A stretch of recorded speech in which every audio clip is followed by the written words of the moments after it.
తప్పుడు డాక్యుమెంట్లతో plot విక్రయించిన realtor.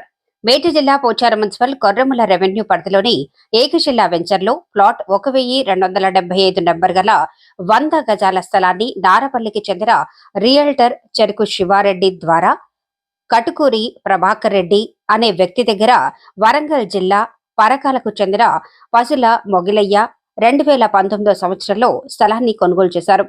నకిలీ డాక్యుమెంట్లు సృష్టించి ఏకశిలా వెంచర్లో ప్లాట్లు విక్రయించాడని కాటుకూరి ప్రభాకర్ రెడ్డిపై గట్కేసర్ పోలీస్ స్టేషన్లో కేసు నమోదు చేసి రిమాండ్కు తరలించిన విషయాన్ని పత్రికల ద్వారా తెలుసుకున్న మొగలయ్య వెంటనే తన భార్య స్నేహితుడు కృష్ణారెడ్డితో కలిసి రియల్టర్ చెరుకు శివారెడ్డి ఇంటికి వెళ్లి తనను మోసం చేశారని, ఏకశిలా వెంచర్లో ప్లాట్ కోసం పెట్టుబడి పెట్టిన తన డబ్బులను తిరిగి ఇచ్చేయాలని శివారెడ్డిని కోరగా కులం పేరుతో దూషించి బెదిరింపులకు పాల్పడటంతో మొగలయ్య పోచారం ఐటీ కారిడార్ పోలీసులకు ఆశ్రయించి చెరుకు శివారెడ్డిపై ఫిర్యాదు చేయగా చెరుకు శివారెడ్డిపై ఎస్సీ ఎస్టీ కేసు నమోదు చేసుకుని దర్యాప్తు చేస్తున్నట్లు సిఐ రాజు వర్మ తెలియజేశారు. నా పేరు పసుల మొగిలయ్య, మాది పైటిపల్లి గ్రామము, మండలం పర్కల, వరంగల్ జిల్లా. సార్ నేను 89లో వచ్చి ఒక హోటల్లో పనిచేస్తున్నాను సార్. 89 నుంచి ఇప్పటి వరకు అన్నీ పనిచేస్తున్నాను ఒక హోటల్లో. ఇక్కడ హోటల్ ఒక మినారో హోటల్లో పనిచేస్తున్నాను సార్.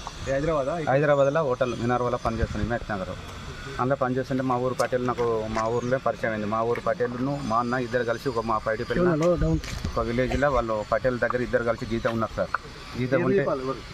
జీతం ఉన్న శివారెడ్డి మా అన్న కుమారస్వామి ఇద్దరు కలిసి జీతం ఉన్నారు సార్ ఒక పటేల్ దగ్గర. అట్లా మా ఊర్లో నాకు పరిచయం ఉంది సార్. పరిచయం ఉంటే వాళ్ళు నేను హైదరాబాద్కి 89లో వచ్చినప్పుడు శివారెడ్డి కూడా తర్వాత హైదరాబాద్కి వచ్చిండు. తర్వాత కొన్ని సంవత్సరాల తర్వాత నాకు మళ్ళీ వచ్చి ఫోన్ చేసి ఏడుంటున్నారంటే నేను ఇట్లా అంబర్పేటలో ఉంటానంటే నా దగ్గర రారా అన్నాడు. వచ్చినాక ఏం చేస్తున్నావు అంటే ఇట్లా హోటల్లో పని చేస్తున్నా సార్ అని చెప్పి పటేల్ అని చెప్తే మరి నీకు ఏమైనా ప్లాట్ గిట్టు ఉందారంటే ప్లాట్ లేదు, ఏం లేదు పటేల్ అని నేను అన్న. అంటే వాడిని అన్నాడు కదా, నేను ప్లాట్ ఇప్పితే పైసలు గిట్ట తీసుకోరా అంటే నా దగ్గర పైసలు లేవు పటేల్ అని అన్న. అంటే అన్నాడు కదా, ఏమైనా ఉంటే చూసుకోరు, ఎక్కడన్నా ఏమైనా ఉంటే అమ్ముకో, భూములు గిట్టి ఏమైనా జాగ్రత్త గిట్టి అమ్ముకొని తీసుకోరారు, ఇక్కడ హైదరాబాద్ మంచిగా డెవలప్ అవుతుంది అది అని చెప్పింది సార్ పటేల్.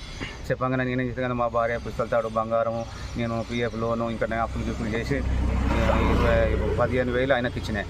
15,000 ఇవ్వగానే నా పేరు మీద రిజిస్ట్రేషన్ చేసిండు. అది చేసిన తర్వాత మళ్ళీ కొన్ని రోజుల తర్వాత నీకు ఇంక 20-30 గదాలు కలుతాయి అని చెప్పి మళ్ళీ ₹1,00,000 తీసుకున్నాడు. ₹1,00,000 తీసుకొని నల్లకెళ్ళి నాకు ₹500 టిప్ ఇచ్చిండు. పోరా ఇది పోరా అని చెప్పిండు. ఇంటికి వచ్చినాక కదా కొన్ని 2-3 సంవత్సరాల తర్వాత నేను మళ్ళీ పోయి చూసుకుంటుంటే కనీలు గిట్ట బాగా అన్నీ ఉన్నాయి. ఎట్లనే వస్తున్నా చూస్తుంటే అన్నాడు కదా ఏం పట్టేలే మరి పర్మిషన్ ఇప్పారా నీళ్ళు కట్టుకుంటారంటే అక్కడ టైం పడుతుంది రా ఉత్తాను ఇట్లా ఫోన్ చేసి నాకు ఎంఆర్ఓ తెలుసు, ఆర్డీఓ తెలుసు, అన్నీ తెలుసు, అన్ని ఇట్లా ఉత్తాను ఫోన్ చేసి ఇట్లా మాట్లాడేది. చెప్తాను మా ఎస్సీ నేనే ప్లాట్ ఇప్పించిన ఎస్సీ పోరాడు హోటల్లో పని చేసుకుంటున్నా గరీబోడు వానికి పర్మిషన్ ఇప్పించాలి అది అని వాని ఉత్తరంలో ఫోన్లో మాట్లాడేది. మాట్లాడితే నాకు చెప్పే ఇప్పుడు ఈ పండుగ వస్తే దసరా తర్వాత రాపోరా, సంక్రాంతి రాపోరా ఇట్లా చెప్పుకుంటూ వచ్చేది. ఇట్లా సంవత్సరాలు గడుపుతుంటే నేను పోయి కొరంలో పోయినా, గ్రామ పంచాయతీ సర్పంచ్ ఉండే వెంకటేశ్వర గౌడ్ ఆయన దగ్గర పోయి ఇట్లా నాకు పర్మిషన్ కావాలి, నేను హోటల్లో పని చేస్తున్నా, నాకు కిరాయి కట్టలేకపోతున్నా, నాకు ఒక పర్మిషన్ ఇవ్వండి సార్ అది అంటే ఎవరు నీకు అమ్మిచ్చిందంటే కొనిచ్చిందంటే శివారెడ్డి కొనిచ్చిందంటే ఆయన దగ్గరికి పో, నువ్వు మా దగ్గరకు రాకు, అది దొంగది, అది కేసులు ఉన్నది అని చెప్పిండు. చెప్తే నా శివారెడ్డి దగ్గర అడిగితే పట్టెల నా ప్లాట్ గిట్ట కేసులు ఉన్నదట అంటే వాళ్ళకేం తెలుసు, వాళ్ళంతా దొంగలు, వాళ్ళకి ఏం తెలియదు. ఎవరు నేను పర్మిషన్ ఇస్తానని మళ్ళీ ఇంకోలో ఫోన్ చేసేది. ఇక్కడ నాకు కలెక్టర్ తెలుసు, ఎవరు ఒక్క నిమిషం అని ఇట్లా కలెక్టర్కి ఫోన్ చేసి పుత్తానే ఇట్లా ఫోన్లు పెట్టి మావాడు ఎస్సీ పోరాడు నేను ఇట్లా 100 గదాల ప్లాట్ ఇప్పించినాయి, వానికి కొద్దిగా పర్మిషన్ ఇప్పించాలి సార్ అది అని వాళ్ళని ఫోన్ చేసేది.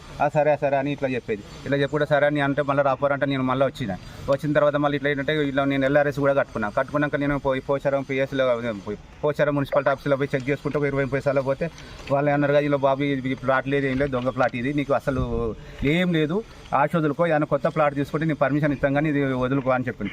తర్వాత మేము పోయి నేను పటేల్ దగ్గర పోయినా, నేను మా భార్య ఒక మా ఫ్రెండ్ ఒక కృష్ణారెడ్డి అని ఉండేది, మేము ముగ్గురం కలిసి పటేల్ దగ్గర పోయినా. పటేల్ గిట్టి ఇట్లా దాని ఏంది పటేల్ మాకు ఇది క్రికెట్ ఉంది అటు మా కట్టుకూరి ప్రభాకర్ రెడ్డి మొన్న పేపర్కి వచ్చింది కదా మరి దొంగ ప్లాట్ అని అమ్మిండని చెప్పిండు పటేల్ అంటే, అది ఏం కాదురా అది ఇది అని చెప్పిండు. ఏ పోరా అది అని చెప్తా నేను మళ్ళీ తిట్టుండు, లంజోడక మాదిగా లంజ మాకు ఎదురు చెప్తావారా నువ్వు, చల్ దెంగా నువ్వు ఏం చేసుకుంటూ చేసుకోపా, మా పోలీసులు తెలుసు, నాకు అందరూ తెలుసు, రౌడీలు తెలుసు, మేము మా అన్న కొడుకులు లాయరు, నువ్వు ఏం చేసుకుంటారా, నాకు మంచి రాయలసీమ రౌడీలను అసలు ఎదుర్కొన్నా, నువ్వు పెద్ద లెక్కనారా పో, నువ్వు ఇవాళ నేను ఇక్కడ ఉన్నాను కాబట్టి నా దగ్గరికి వస్తున్నావు, నువ్వు లేకపోతే నేను అమెరికా పోతే నువ్వు అమెరికాకి వస్తావారా అని ఇట్లా వెళ్తా. నేను ఫోన్ చేస్తే 100 మంది బస్సు కట్టుకొని వస్తారు, నువ్వెంతరా, నువ్వు లెక్క ఎంతరా, చల్ దెంగాయి మాది లంజోడు కానీ తిట్టిండు, అడుగులో తిట్టిండు సార్. మళ్ళీ తిట్టినాక నేను సపరేట్గా ఏడ్చుకుంటూ వచ్చి నేను పిఎస్లో కంప్లైంట్ ఇచ్చిన. పిఎస్ కంప్లైంట్ ఇప్పుడు ఎఫ్ఐఆర్ బుక్ అయింది. ఎఫ్ఐఆర్ కాపీ ఉంది సార్. ఈ కాపీ పట్టుకొని నేను ఇప్పుడు మళ్ళీ ఏసీపీ సార్ దగ్గరికి పోయి కలుస్తా సార్. నాకు నా న్యాయం చేయాలని నేను కోరుకుంటున్నాను సార్.